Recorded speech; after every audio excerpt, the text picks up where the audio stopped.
আমরা এখন এমবিসির রেস্টুরেন্ট এবং হোটেল থেকে রওনা দিয়ে শুরু করছি এবং মেঘে ভর্তি হয়ে গেছে। সকালে আমি ভালো একটা ক্লিয়ার ভিউ পাই নাই, কিন্তু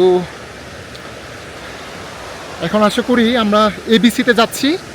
এবিসিতে ওখানে একদিন থাকবো, কারণ সকালবেলায় আসলে এই মাউন্টেন হিমালয় পর্বতটা দেখা যায়।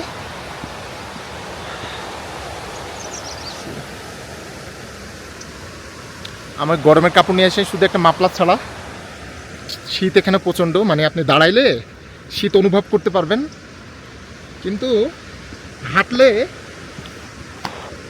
কোনো গরম অনুভব হবে না।